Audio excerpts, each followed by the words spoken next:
I'll probably end up getting a different tripod eventually too. Or you know what I could also do? Why don't you just get the one in my office? Well, that tripod actually is fine. I just need to lower this one. Um, So mine's got a gimbal on it.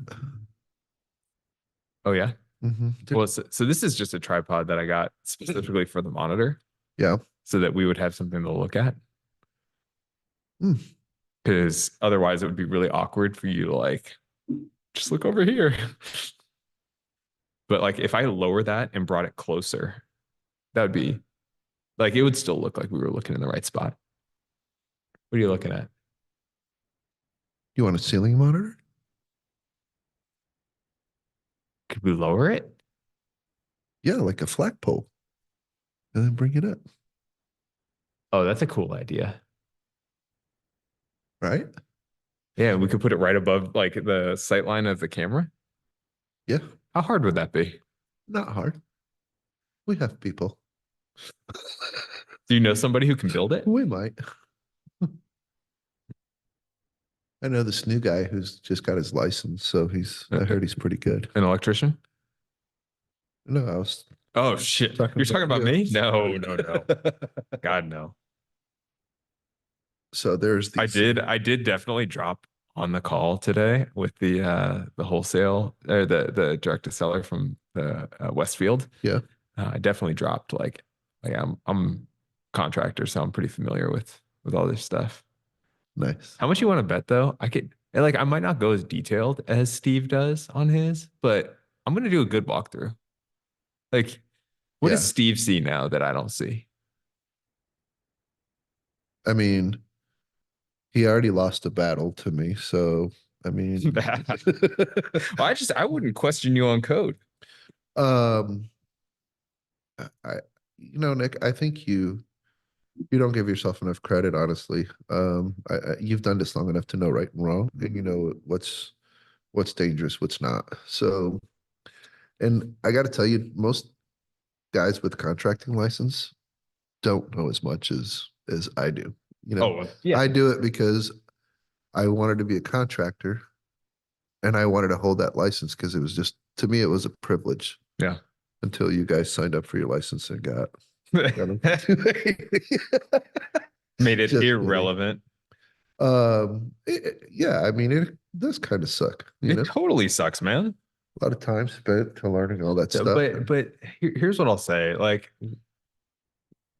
I it will. changes the name, the value of the name of what you're talking about here, but not necessarily like the expertise. It's just No, hard to differentiate. I think 99.9% of my education, to be honest with you, was on a field. Yeah. I mean, like school was good for math, learning quick formulas and learning code, but 90% of it was on the field. The older guys who, you know, taught you how to do most of that stuff. And and failing. Yeah. Failing was a huge learning ability. If failing is the key to being a good contractor, then I am one hell of a contractor. Uh, I can tell you some stories. but but yeah, it's All right, I'm gonna go post on Facebook that we're going live. Oh, hey, we got somebody already. all right. Oh, it's Mila.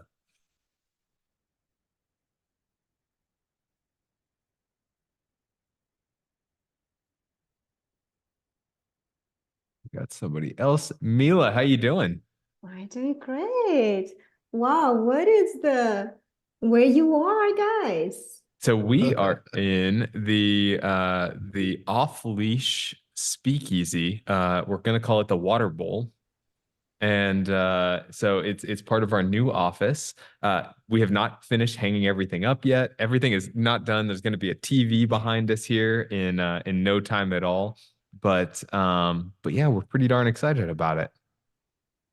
My gosh, me It look too. it look very bougie. Thank you. Very, very luxury.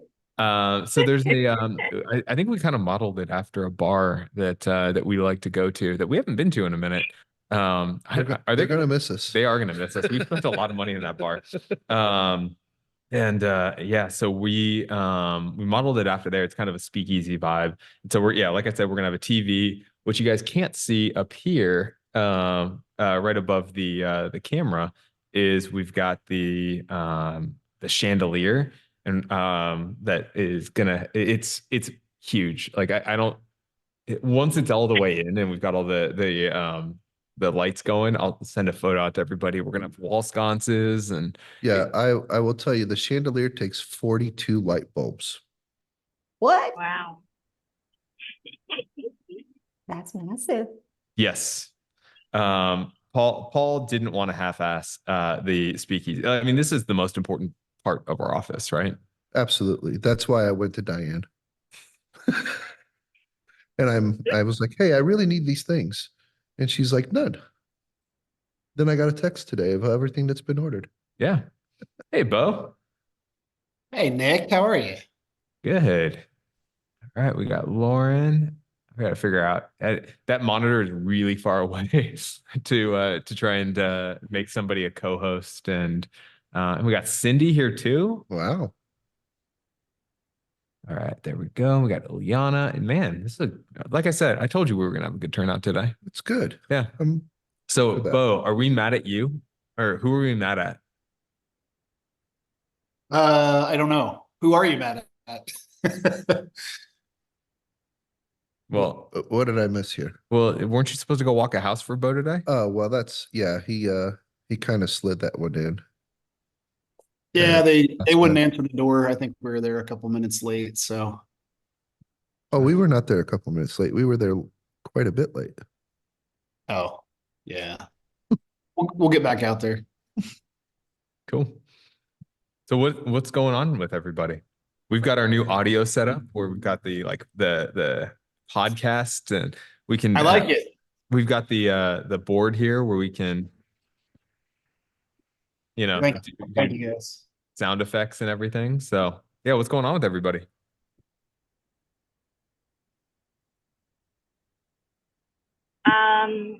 I think I just got an offer accepted in one of the properties that Oh, I'm gonna have hit it. Paul. Hold on. I'm gonna have Paul help me rehab it. All right. Congrats. Thank We're you. going to need to take that away from him at some point. Yeah, you're gonna want to get that away from my arms reach. All right, so you got an offer accepted. That's awesome. Yeah.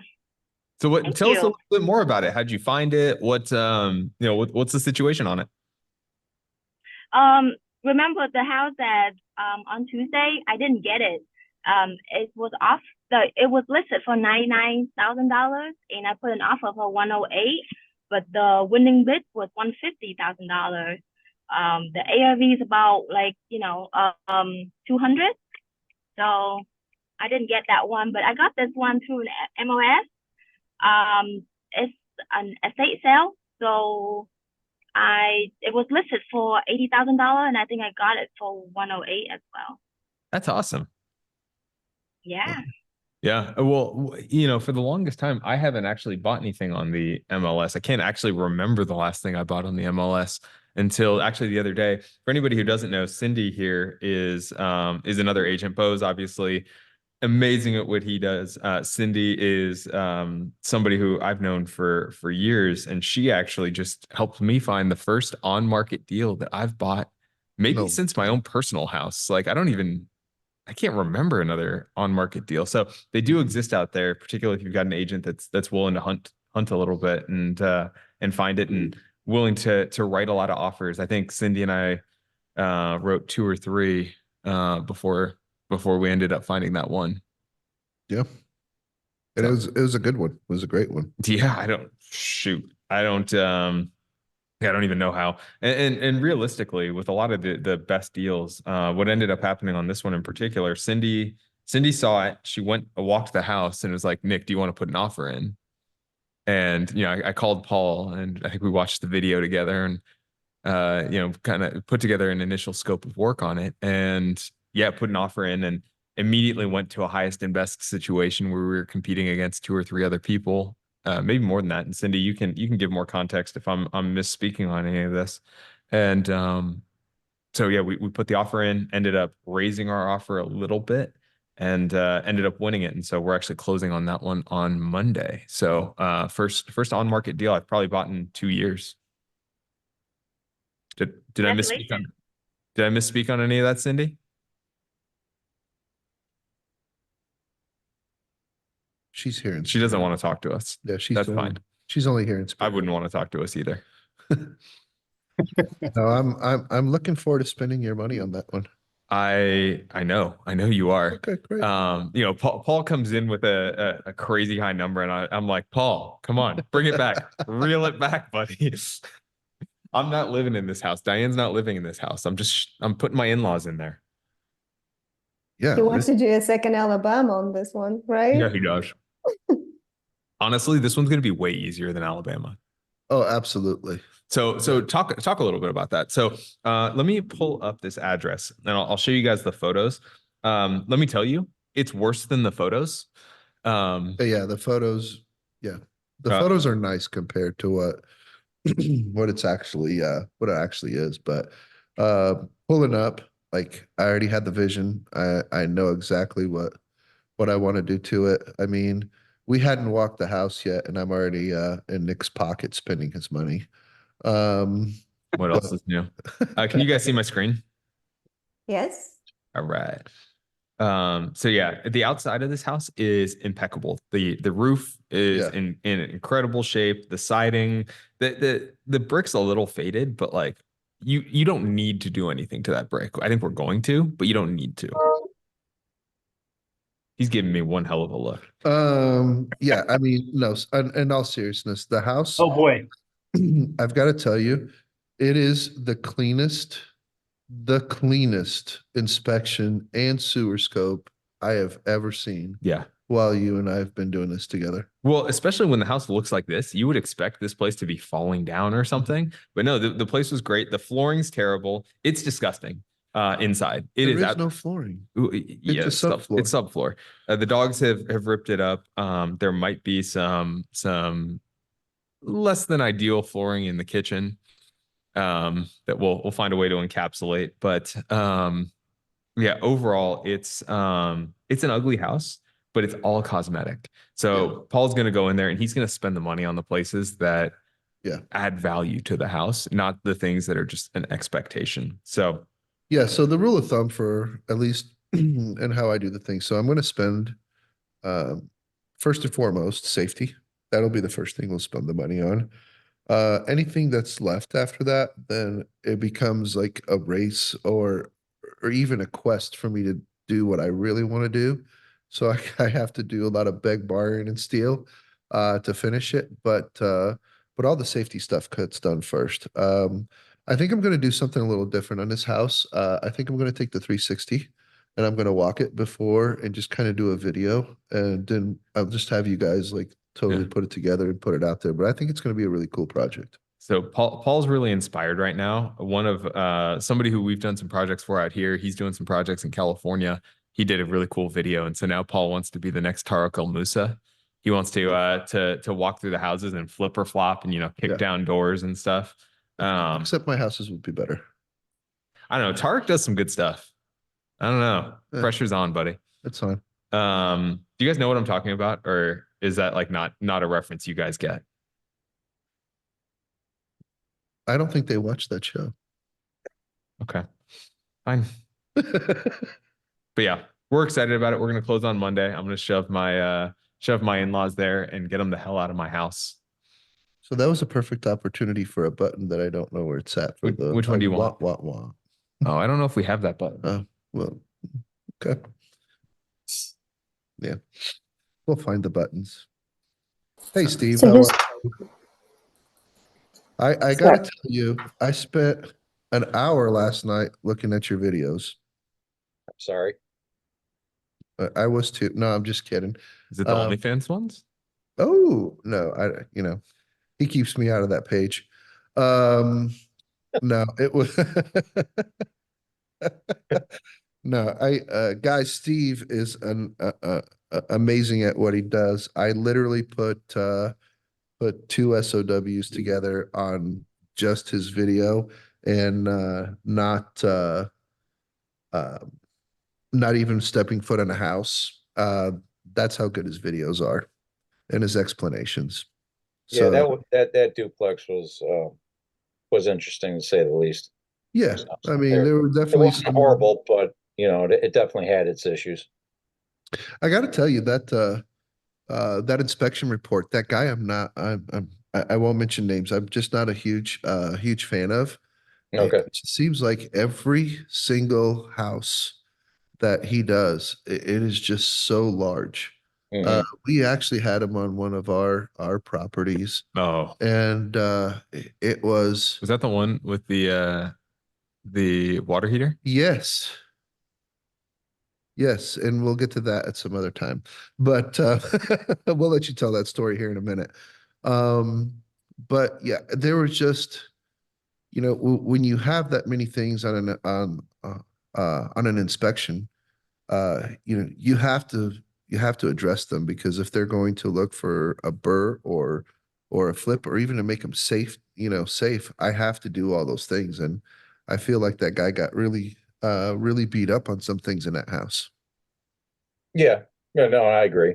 There are some things that the buyer had mentioned to me, and I'm just kind of shaking my head, going, it's not that big of a deal. Yeah, There are other things that are more noteworthy, that would definitely need to be addressed compared to the small things. And I think sometimes inspectors have a way of overblowing things that they probably shouldn't, but they have to cover their butts too. So I can't completely. absolutely.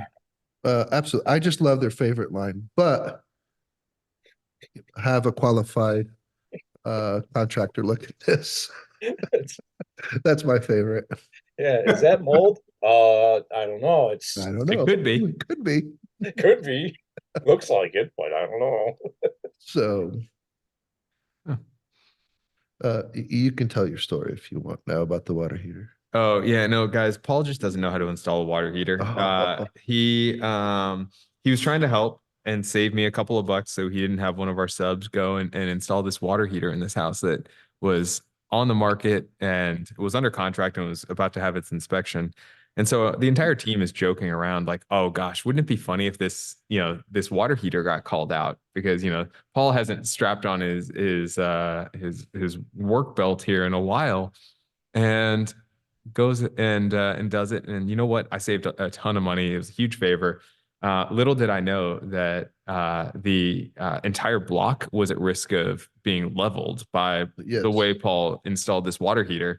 And the inspector called it out that it really was a hazard and that it was probably going to shoot through the roof on the inspection report. Thankfully, it didn't, and Paul was able to repair it in time. But yeah. So the call out, Steve, and I call Steve because he's been around this stuff, was that my line for my pressure valve had a fitting in it to make my 90. I just didn't want the pressure line to come out just sticking out. So I put a PEX fitting on it and turned it down 90 into the pan because the pressure valve was on top. And I got to tell you, I was so mad.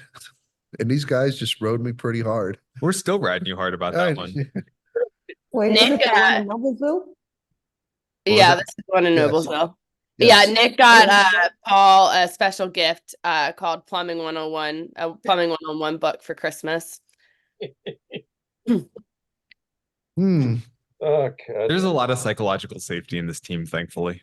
Yeah. What else is going on? Mila, Rebecca, Juliana, what's going on? Kathleen, what's going on in your worlds?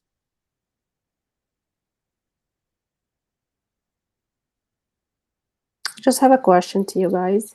So you mentioned that this was first deal brought off MLS in a long time. Yeah. So typically, how do you buy your deals from the wholesalers? Ooh, good question. All right, and you guys, since you are the real friends here of the group, are going to get a little insight.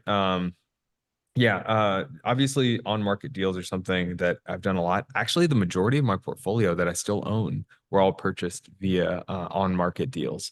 That said, got much more into the flipping game in the last several years. I've been doing a lot more of that, a lot more of aggressive burring of properties. And so most of our deals are coming from wholesalers at this point. So what we do, we go out there, we interface with the different wholesalers, the mainstays, the simples, the BR of Indies, the New Paradox, all those guys. And they tend to get deals that are a little bit cheaper. And the reason those deals are cheaper is one, they're calling people that are in a distressed situation, people who need cash fast.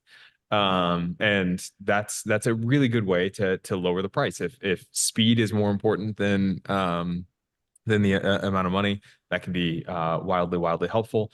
And so yeah, that's how we've acquired most of our properties over the last several years. With that said, it is a dangerous way of doing it. And I say this with all the respect in the world. I have many friends who are wholesalers. They're sharks.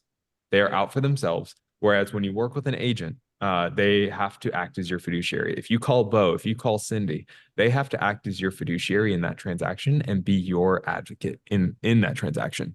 A wholesaler doesn't care about you. They care about, in most situations, they care about making the most money for themselves on that particular transaction or over the course of their relationship with you. And so you better be ready when you do that first deal with a wholesaler. You better have one hell of a team. You better have Steve on speed dial. You better have an agent who's willing to help give you comps, because let me tell you, they're better at comps than you are. You better have a property manager who's ready to talk to you a little bit about what it's going to rent for on the back end. You better have a great contractor who's ready to, who you trust is going to give you an accurate scope of work and do their best to give you a full scope of work on the front end. Paul will tell you a story about somebody he met with today, who had a kind of different experience with their contractors than we try to provide. And realtors. Yeah. Oh, yeah, realtors too. So I think working with wholesalers is a really good option in that scenario, and that's how we've done it. The last thing, and we've just started doing this recently, is we're actually doing a little bit of direct to seller marketing ourselves. So I actually have one of our first, not one of our first, but probably the most exciting walk that I've done in a long time for an off-market lead up here in Westfield on Tuesday. So trying to help solve these people's problems is something that is a really good option. So Paul, do you want to talk a little bit about kind of why it's so important to have a great team in place, why it's great to have a great agent and a great contractor? Yeah. So let me follow into that with that story that I have for today. So I met someone today, has only bought 2 houses, working on his third. His realtor said, "Hey, this is a great house. You should buy this. You don't need an inspection or a sewer inspection." Those are the first red flags that I felt like, Wait, well, the agent said? yeah, the agent said this is a great deal. So I'm like, hey, it's great. So I actually haven't even sent the video to the guys yet because I just did it. I just did it earlier today, but he's going through the house and if you guys remember our Oxford property, where I did the whole basement turn and I put a master suite with a bathroom in it and so forth. So he was looking to do that and he's like, "Hey, my budget's 40 grand." And you can literally like hear me like stop breathing in the video as he's talking, because that's just it's not doable. So he was sold the bill of goods is really what he was. So going back to what Nick said, I mean, having the team, again, having the right agent to make sure that those ARVs are spot on, having somebody like Steve to walk that property and literally beat it up like literally just say, hey, this is not good. This is not good. This is Everything not that's good. wrong with it. Yeah. And I know some of you guys are going to think, hey, this is terrible. Yes and no. Like those are negotiating points for you folks. I mean, you can use that information to go negotiate your price. So turn a negative into a good. So it's good knowing. It's it's so important to do your homework. Uh, your your deal is made at the very beginning, not at the end of the flip or the hold. Yep. Couldn't agree more. Circling back here real quick to working with wholesalers, a couple of things that you need to do to protect yourself. And Steve, I would love your perspective. You obviously you work kind of on both sides there on the buyer side and on the seller side from a wholesaler perspective. Couple of things. Always get an inspection. Make sure that if you can't get an inspection before you get it under contract, that you have some type of inspection contingency. A lot of times they don't want you to have an inspection contingency. So that's fine. I'll pay for an inspection before I ever get under contract. It's a whole lot cheaper to pay Steve $200, $300, whatever his fee is, that to walk the property in advance than to lose $1,000, $5,000 of earnest money. If the deal's too good to be true, it probably is in most of those situations. Most of these wholesalers are pretty decent at pricing their properties. So always make sure you get an inspection. Don't just trust your contractor. Don't just trust us. Get a second set of eyes on there. Sure. And if it's not us, if it's a different market, always get two sets of eyes so that you've got people kind of protecting you. You've got two sets of eyes that are not incented the same way. And then 3, just make sure you got your financing on lock, because that's always the hardest part on these wholesale deals. You're not going to generally be able to go and get a traditional 30-year loan. No, not thumbs up. You're not going to be able to go get a traditional 30-year loan in most situations. So you're going to need to make sure you've got your financing on lock and are able to do either cash or some type of private or hard money. Steve, did I miss anything there to kind of protecting yourself from the shark wholesalers out there?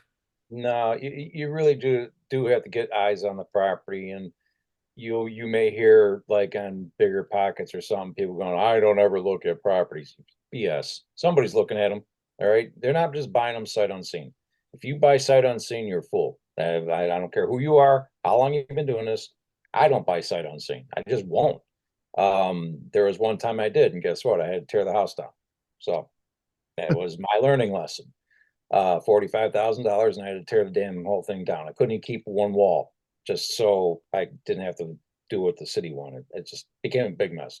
So always get eyes on it. That's your key. And if you can get multiple eyes on it, definitely with different opinions, that's great. You get all the information you can. And definitely have that money in play. Make sure you have it readily available. Whether it's hard money or whatever, just make sure you have it, because those wholesalers will turn on a dime, and they'll walk away from you and go to the next buyer. Just make sure you have a next on with everything. The other thing I'll throw in there is on a contracting side is, make sure you know your contractor. Make sure you've done your homework there too. If it's too good to be true, it probably is. Understand it and make sure you call. Like when I say do homework, like ask for some references, find out who they've worked for. Pictures can be very deceiving. I can take pictures of anything and claim it mine. You want those references. You want to be able to call somebody and say, hey, what was he like to work with? Was he on time every day? Was he there during the duration? How were his people? How was he? Those are all things that I believe is just as important as some of the other steps that Nick and Steve has talked about, because those are all these steps are things that can make or break your deal for you. Oh. And actually, the last thing I'll just say about wholesalers is, I would love to get Cindy or Bo's perspective here. Just because you're working with a wholesaler doesn't mean you can't work with an agent. A lot of those transactions actually do have an agent, but you may have to end up paying more or paying, buyer's agent fee. Bo, are you willing to talk a little bit about that? And because I think your audio actually works here. Yeah. I mean, we certainly, if you're not on our hot sheet, I would love for everybody to join, but we certainly aggregate as many wholesale deals as we can. I think I see a lot of the same stuff that Nick does and probably a lot of the other guys because we're all working with the same people. So we aggregate a lot of off-market properties on our spreadsheet on the hot sheet. And typically what I'll do is just add in a buyer's finder fee on there and then, work directly with the wholesaler. I think Nick hit a lot of great points. The one thing that always blows me away with wholesalers is I tend to like to work with conservative numbers. So I'm always very curious about their ARVs, their rental rates. Those are typically on the high side. And what I see is a lot of cherry picking on ARVs. So, they're going to go find the 3 highest comps that may not actually be comps to that property, and get that ARV up there as high as they can, because like Nick said, they're out for themselves. They want to sell it for the highest dollar. They want to make you believe that it has the highest ARV or the highest rental rate. And, 9 times out of 10 from what I see, those things are just inaccurate. So, really doing your homework on that side. And then all the other points that they touched on with sets of eyes, videos, walking the property. I mean, I couldn't agree more. It's, buying sight unseen is it's a mistake every single time. So. Yeah, I've never heard of that working out. No. Yeah, I would not be happy with you if you made that decision. Hey, you know what? I did buy a house without you having walked it. Yeah, Steve walked it though. Well, yeah, I'm good with that. I mean, Steve would have been like, "Hey, Paul, this guy's crazy." Yeah. You gotta be careful and having people like Bo or Cindy be able to pull those comps for you is vitally important too, because Bo is right. Those wholesalers, they don't care. They're just trying to inflate those numbers to make them look better than what they really are. And I've caught it so many times, and I don't care who the wholesaler is. I don't care. They have been doing it for 20 years. They're still doing it. They're just still inflating those numbers. And it's just And decreasing those higher price. and decreasing those contractor numbers. Yeah. Oh, by yeah. And today, even on that same house that I spoke of earlier, the agent had comped a 3-2 to a 2-1. And the guy thought he was going to be right at the $270,000 mark. And I've been around Nick long enough to know, whoa, red flag. Like, hey, you're not gonna, that's apples to oranges. Yeah. You need to have the same, type of bedroom count, bathroom count to be able to be an ARV number. And he's like, hey, but it's across the street. And I'm like, hey, it doesn't matter. Yeah. Like Zillow says. Like the square footage is the same. Zillow says. And I gotta tell you, like, this was the most disturbing thing to me. So they called the house out to be 2,100 square feet, and the actual living space of the house was like, I measured it and it came right around like 1,200 square feet. They counted an unfinished basement with concrete floors, nothing, block side walls as living space. And he didn't know any better, so it was just, again, not doing your homework, not knowing what to look for. And that agent kind of got him. So luckily he was still in the buy-in part of the deal. And he may lose some earnest money, but I'd rather see him do that. Lose the earnest money. Don't lose earnest money is generally in the low 4 digits. Yeah. This was 1,000. Yeah, his potential losses on buying the house, there's a lot more. Huge. Potentially dumb question here. I don't know if Bo stepped away, Cindy stepped away, or Cindy can't chat with us today. But I'd be curious, Steve, maybe what are the implications if an agent has done such a shitty job? Like, what can an investor do if they're comping against 2 1s? Like, is there a way to almost go after your agent of being like, come on, man, like you clearly weren't acting as my fiduciary in this situation. You could get them on code of ethics. If somebody really wanted to go that direction, you could. I would bring it to the managing broker, and let them know what's going on. And because usually the managing broker, if they're worth their weight in gold, will sit that agent down and go, hey, you know, you can't be doing this and can't be doing that. That would be the first step I would take. Then you look into the code of ethics. I mean, there's no actual, and I'm not a lawyer, but there's no real legal thing that you could get them in trouble for. But the code of ethics, you probably could, just for doing that, because they would be basing it on their own interest, and that's a problem, you know. And the agent may not know what they're doing, and that's okay. They're going to have to learn.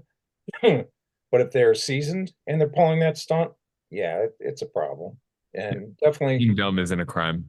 no, no, it isn't. It should and be. like I said, going to the managing broker first is the best route to take. Yeah. And don't be afraid to pick up that phone and ask for that managing broker, because they will listen to you, and they will take it seriously, because the managing broker also gets in trouble. And so they're responsible for their agents. And if those agents aren't doing what they're supposed to be doing, or they're violating the code of ethics, that managing broker could possibly get drawn in to that code of ethics and have it against his brokerage. They don't want that, or his or her brokerage, I should say. So they don't want that either. They don't want the trouble. No, it's a good call out. So, Lauren, I don't know if you're familiar with that particular buyer, but that might be something to advise them. Yeah. Yep. Yeah, I actually called Lauren and I talked to Bo today because I gave him Bo's information. I'm like, hey, you want a This good is the guy with the agent? duplex, is it? No, it is No. not. This is literally a fresh investor. Okay. I honestly, I think he was too eager to make a deal. And that's always risky. But yeah, I gave him the best advice that I could. It's not up to me. I felt, bad for the guy, but at the end of the day, like the numbers weren't realistic, and and the guys will see it on my video. Like I just stopped the video because I was like, hey, these numbers aren't realistic numbers to do what you want to do. Like, the agent had said, hey, look, you have a place for a toilet, a vanity. Well, all the plumbing's here, but the outlet feed was here. Yeah. And I'm like, hey, I got to put a pump in here, and it's not going to be a cheap system. Plumbing goes It goes down. down, not It up. uses gravity to Gravity. move it. There's So, a lot of realtors out there who play as, I'm an investor, agent, whatever. I'll be honest with you. Bo. I'd say 80% of them, maybe 85, maybe even 90, don't know. An investment property could fall on top of them, they wouldn't know it. And they're just doing it because they want to make a commission. You know, people like Cindy and Bo and a few others out here who are trustworthy, who have been in the game, who actually do investment properties and work with investors. You don't see them out there going, oh, hey, look at pick me. That's not how it works. You really want one that gets referred out to you, because they know that that's a good agent to work with. And it's important that you do have the right agent, because a lot of them are just there for the commission, and in the end, they don't care, or they're just learning themselves, which is blind leading the blind, and that's very dangerous. Yeah, and again, I'll go back to the beginning. Please get a sewer scope. oh my God. And please. Actually, you know what? Don't get a sewer scope. We've got a really nice excavator out there that we'd like to use. Yes, Clifford is parked in a warehouse, and it's ready. I think I'm going to use him next week. On my property. Yes. So you want to practice on one of my rentals just for shits and giggles? Yeah. You need to take another one down? I'm willing to drive it. Well, that's not going to take a house down, but it will take. I'll take a wall. Yes, Nick will. We don't allow Nick to drive it indoors. Thanks, lady. No. All right. What other questions? That was a great question that had us Yeah. going for like 20 minutes there. Yeah, that's Yeah. great. Kathleen? I have a question for Bo, but he just stepped away. But what is Bo's hot sheet? Newbie here. What is Bo's Oh, hot sheet? and how do yeah, we click on it? great question. I'll give my quick summary and then Bo can actually give his salesy answer. Bo's hot sheet is his really quick look through of what he's seeing on the market, either in the off market deals that are being advertised or things that he's finding on the market that he is advertising to his list of buyers, his list of investors who are interested. It's definitely something to take a look at. It's not all just, hey, fix and flips. Some of them are turnkeys. Some of them are Airbnb potential. Some of them are midterm rental. I get those emails on a regular basis. For a while, I wasn't on his buyers list, and I was a little offended that I was hearing from other people about the hot sheet. But now he's actually decided that I'm worthy. But you should, if you're interested in being added to it, definitely add your email here to the chat, and Bo will take it down and make sure that you're on there. Bo, did I describe that well, or are there adjustments or? No, the only thing that I would adjust there is we also, I also advertise some inner investor deals on there. We've got people who want to flip out of properties and go do a different project. Maybe it's time to sell something. I've got one gal who just had a baby in California, so they're buying a bigger house in California. And she said, hey, I've got to liquidate my property. I need some more cash. So, we advertise those on the hot sheet to the investor group before they go to market. And we've had a lot of success there. And Nick, Nick hit the nail on the head. I mean, essentially I'll go on the MLS and, I try to put them out daily, weekly, depending on what inventory I see out there. And, not everything on there is maybe what you're looking for, but there are a lot of different investors looking for different properties, whether it's mid-term, short-term, buy and hold, fix and flips. I throw some commercial deals on there if I think they make sense. Apartment complexes, if those make sense. So we kind of throw it all out there just because I have a lot of different eyes on it. And typically what I'll do is kind of give my rundown and, give the property a grade, kind of the grade school system, A, B, C, D. Hey, here's what I think this property can be. This profiles as a flip. And here's my reasoning, or this is a great buy and hold. Maybe this duplex is in a great location and maybe this thing could be a double midterm rental. We've got one of those under contract right now, for a guy that I'm working with. So, and other than that, it's just a really great resource because if you pay attention to it, knowing that you guys are from out of state, it really starts to give you, the cost of the property in certain areas. You start to learn the areas, you start to learn the rental rates, the asking prices. So just a good resource that I try to consistently put out for everybody. And then certainly if you have questions on it, you can just hit reply and it goes back to our email chain and we can get those questions answered or put an offer in or, get eyes on it, get out there and walk it. The market's been so hot lately that I have a hot sheet going out tonight actually that I spent this morning putting it together. And at the top I said, hey, we're kind of back to writing offers with a 3-day walk and scope contingency that's approved by the buyer because, man, Cindy, you can probably attest to it. Everything's kind of flying off the market again. Everything that I've written an offer on has certainly had competing offers over the past 2 or 3 weeks. So, the spring market's hot. It's been really busy. So. And I kind of want to shout out, I know we've been by no means dogging wholesalers here at all, but like explaining how to protect yourself when working with a wholesaler and you don't have an agent. But Align just hopped on the call. For anybody who's not familiar, he's one of the few Brazil that I would consider a friend and one of the guys who I think is a good guy. Despite that, you still should have your team in place and be ready if you decide to work with him. But Align, you've got a couple of people here. You might want to grab some emails here in the chat from a potential buyers list because we've got people here who are interested in buying here in the indie market. Hey guys, I'll just drop my email in there, and then if anyone wants to follow Virtue, I'll put it in the chat. And then I've had some people in the past reach out to me after these meetings, Nick. So yeah, if anyone wants to touch base with me via email, it's there in the chat, so feel free to shoot me a line and we can connect. Oh my god, Charging for service providers. I know. Align, are you in Brazil now?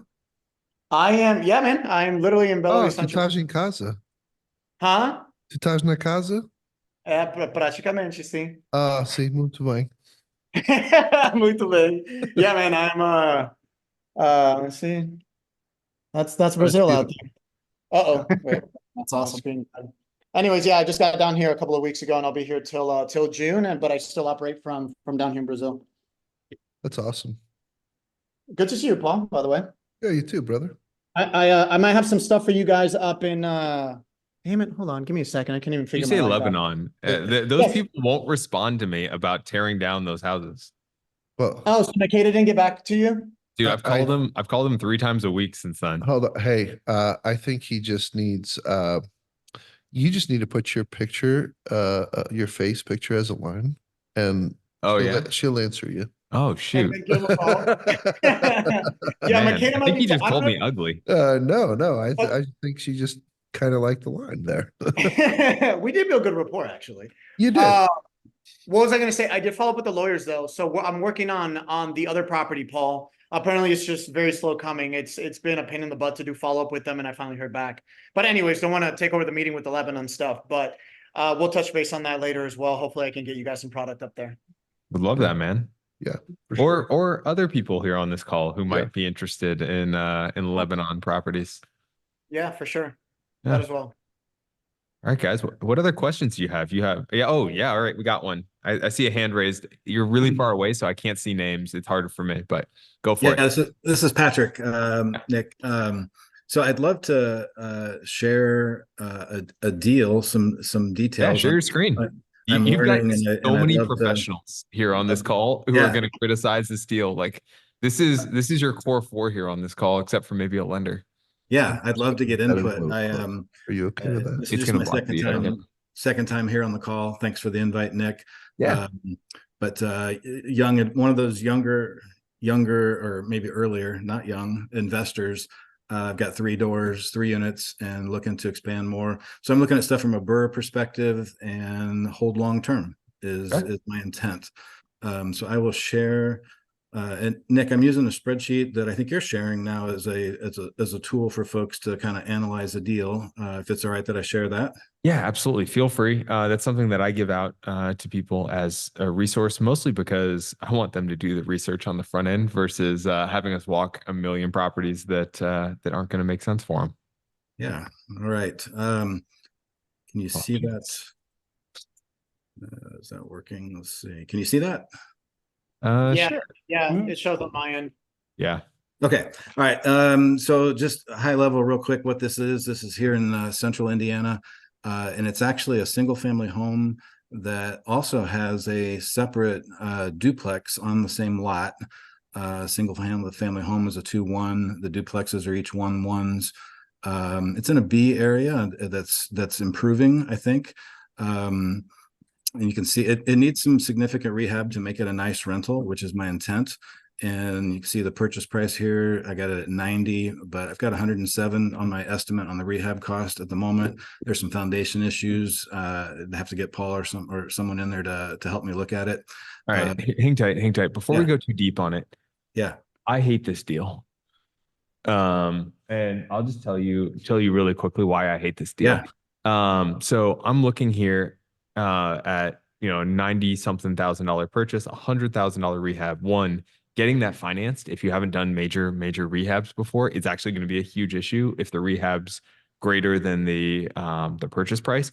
Now, I know you have done a couple of rehabs, but again, just letting people know that that's going to be difficult. But looking down at the bottom there at that year 1 return, you're actually not recycling very much of your capital here. You're actually looking at only like a 10% return for taking on $100,000 worth of risk and $100,000 worth of rehab. That's huge. I generally, if I'm going to take on a rehab project, I want that ROI to be in the 3 digits to even be interested in it, because it's going to be such a bear and so much risk that I'm taking on. Wow. Okay. And again, the screen's really small here. We're going to have to improve this over time. That ARV only being 200 scares the hell out of me if you're taking on $100,000 rehab and you're taking on a $90,000 purchase price. I appreciate that fast feedback. The same thing is jumping out to me. The thing that made it interesting that I brought it here is because that ARV is it's, well, like I said, it's a single family home and a separate duplex on the same lot. If I split them, It's only worth $200,000. well, I think it could easily be 225, 250 even, but it's a odd situation. The Where's way this it's set house? up. Yeah, where's Yeah, the Patrick, house? where is this? This is in Kokomo. Are you under contract right now for this, or no? You're just looking at it. No, I'm not under contract. Okay, so you can't share the address. Essentially, I guess is what I was going to ask you. Yeah, so No, Align, we have a code We here, have a Align. code. Yeah, we have a code. We don't jack each other's deals. Yeah, for sure. Yeah. Okay. Then yeah. For understood. So yeah, what is the address if you don't mind me sharing, or if you don't mind sharing, so I can take a look. Well, and so if I bump the ARV up to 250, which it could be, I don't know, then the numbers jump out much better, like you were calling out down here at the bottom.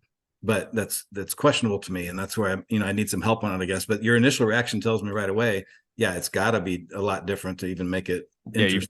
Your ARV has to be wrong in a like, hey, it's got to be much higher, Yeah. or your purchase price is going to have to go down much substantially. lower. Yeah. Yeah. I actually did make an offer on this lower than even what'd you offer here. I offered 80 to start. Even that though, plug that in there with a $200,000 ARV for me.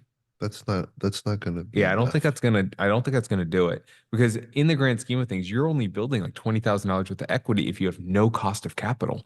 And on $100,000, that's a 20% return on your money there on the rehab. That feels a little light for me.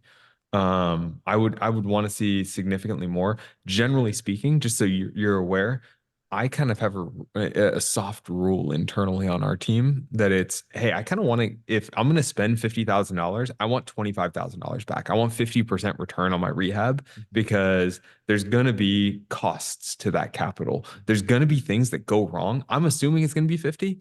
Paul's going to start ripping up a wall, and he's going to be like, nah, you got an extra $5, you got an extra $10,000 because the plumbing's bad. The electric, like, you're taking on some risk, because unfortunately, when Steve walks that property, when Paul walks that property, when your inspector walks that property, they can't actually damage it to see what's happening behind the walls, behind the flooring. And so, yeah, I would want to see at least a 50% return of the rehab from a change in value perspective.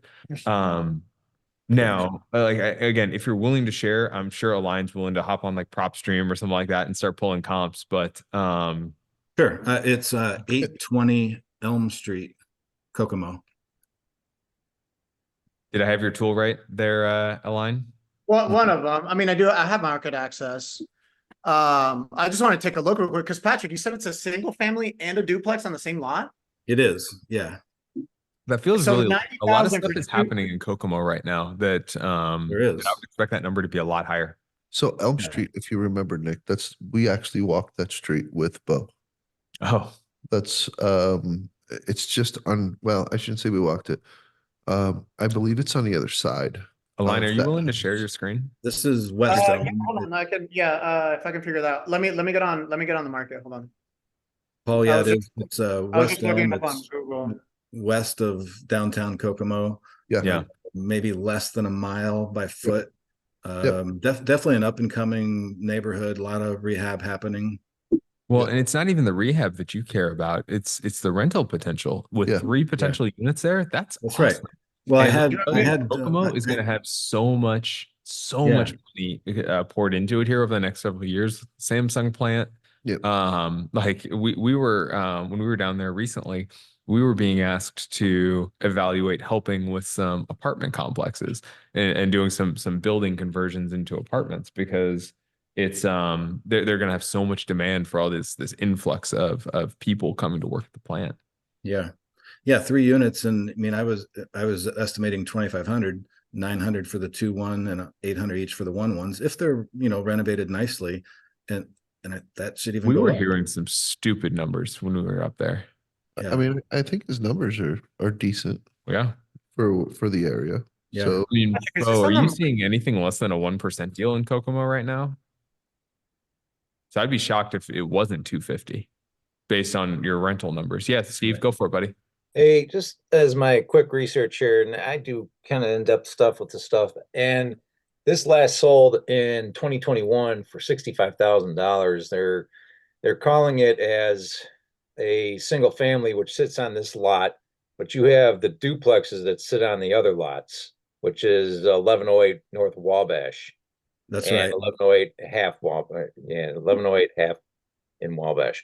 So it looks to me like it's three separate lots and everything like that. Are they selling 1108 or are they selling this all as 90,000? Is that what they're asking for? Well, I think it's currently listed at 140. But Yeah, it if is you look all at three the together. 140. It is all Okay. three together, yes. Yeah, so to me, yeah, it's gonna have to come down considerably to make Yeah. this work. It's a real risk factor on this too, on how the county operates and everything. I'm not familiar enough with Kokomo to say one way or another, but that's something you got to really take into consideration and how these things are taxed too, on that standpoint. So, no, I don't like the deal personally. I wouldn't. I'd walk away from this one. Yeah, Where on did the you come up I with on the think that there's better tax deals to $600 be number? had out there. It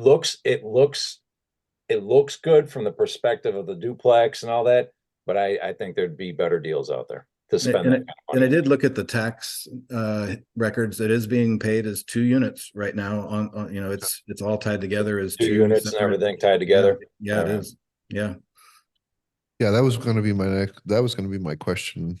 How is it all tied together? Is it 2 units bound in a city? I know we've had some ourselves. We've had a hurdle or two to jump. Don't go into too much detail. I want to be able to post this one. Yeah. So, but yeah, it's important when you guys are looking at those duplexes to look at that on the back end. Is it, are the units divided? Are they running off 1 meter? Are they running off one water meter? All of that, because you may end up, you know, taking on that cost of splitting, Yeah. those units into This the one does have that duplex is sharing Okay. one HVAC. Oh, So Oh. it needs a mini split or something to go in the other half if of it. if it's doing one HVAC, then it's also probably on one electrical meter. one I bet. electrical It's meter. actually got 2 in the duplex, 3 total on the property. Electric is all split. Interesting. Yeah. Who's paying for that? Yeah. So who Actually, the current who pays for owner is the paying electric- all the utilities is the way they've got it set up at the moment. I mean, that's usually how it goes in small towns. So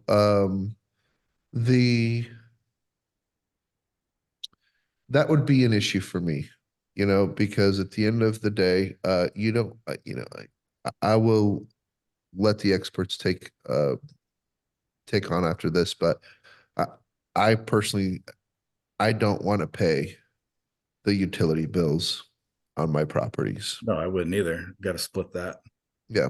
So splitting that and then the cost, you're looking at $7,000 minimum. Then you have to look at your the cost to adding your duct and what am I going to destroy to run those ducts up a wall and then the air return. Paul, let me ask a question. It's a fairly small. I mean, each of these are 1-1s in this duplex. Maybe 600 square feet. I was thinking, and I don't have experience with this. It's called mini splits, maybe these in the Yeah, wall units. A 600 square foot unit is decent. I would probably tell you to do a dual head mini split, but just understand that on those mini splits, if they're not off the ground, if it's too cold, they will freeze. Their condensers will freeze on the outside and so forth. So that is a great way to go. I know Nick has one at the Wilds, and it works great in that monstrous garage he's got there. But there are, it's not as efficient as a regular unit, or some people may claim it is, or maybe, but yeah, I mean, for something that small, I would definitely look at a mini split versus my cost. And I've heard that maybe is in the like $2,500 range for a mini split. Is that? Oh, no. No. So let me go into this. Yes. But it's probably going to cost you $5K over the year each year when they break down. So you want a good name brand unit. You want something that's going to last the time. So you're probably looking more in that 35, 45 range for like a Mitsubishi unit, which are really the best units out there right now. Okay. Yeah. Elaine, did you have a chance to look at that? Any comments on that deal? Well, you're on mute. You're muted, buddy. There we go. Yeah, I second Nick and Steve. Honestly, it didn't look all that attractive, and I didn't dig into your financing there on the sheet. But your numbers, I mean, I don't know if you're burning this or what you're doing with it, but it seems like your all-in numbers are pretty much at the value of the home afterwards too. So, you know, I don't know if your goal was to pick it up with a little bit of equity, especially after, like Nick said, putting 100K of quote unquote risk into the property, right? I'd want a little bit more upside on the back end. So loosely, I would second what they said. I just wanted to also take a look at the property and see, but yeah, I mean, surface level, I think I agree with Nick and Steve on this one. Okay. Really appreciate all the feedback and from everybody. Very helpful. Yeah. All right, guys. I think we've got time for one more. If anybody has any other questions, and then I think we're all going to start our weekends. Yes, sir. For us here in Indy, we're all going to go into our little hovels because we're in a state of emergency because of the eclipse. Mila, yeah. Just wanted to give a shout out. You know, I really enjoyed watching this video. So huge kudos to all this, you know, looks super professional, the sound, the quality of the video, the setup, the furniture, everything is so stylish. Heck, looks better than Bigger Pocket. I really well, thank you. We'll just wait until our logo's up on the TV. Paul can't wait. He told me this morning it was going to be on the wall in time for office hours. And so I'm so glad you said that. Hey, this is really Bo's fault. Typical contractor passing the buck. Yeah. Oh, here we go. Shots fired. Shots fired, Paul. Hey, listen, I know Steve doesn't want to go round and round with me on some of that stuff. No, I lost the last time, so we'll chuck it up to Bo on this one then. Sorry, Bo. Perfect. Screw you, Bo. Your fault. But with that in mind, like we are going to try and continue to upgrade our quality here. We want to keep putting it out there in the out-of-state investors group. We want to keep putting it out to our community. We want to be a resource for you guys so that, hey, regularly you guys can come ask your questions. I think there's a lot of bad information out there. There are a lot of actors who aren't operating with our level of intent, and the fact that we've got such incredible people like Steve, like Bo, like Cindy, like Align, who are willing and who are operators here in the area who are willing to hop on and answer questions. I think it's really freaking cool. So hopefully this is something that builds. If you guys know people who might be interested or would get value out of this, please do let them know that we do this to keep an eye on the out-of-state investors group. I'm going to find a better way also of inviting people to this. I don't like our current system of just posting it and hoping people see it in time. So I've got some ideas. I know exactly what we're looking for. I just don't know the product yet. So TBD, but yeah, we're going to try and continue to lean into this, especially now that the market's hot again, now that interest rates are kind of steady and people are ready to buy again. So we're here. Don't hesitate to reach out if there's anything we can do to be helpful. But on that note, guys, I hope everyone has a fantastic weekend. I know that I'm going to have some family in town and we're going to go and watch the eclipse and all that stuff. So I hope everyone has fun plans, and I will talk to you all real soon. Okay. Take care, gentlemen. Have a good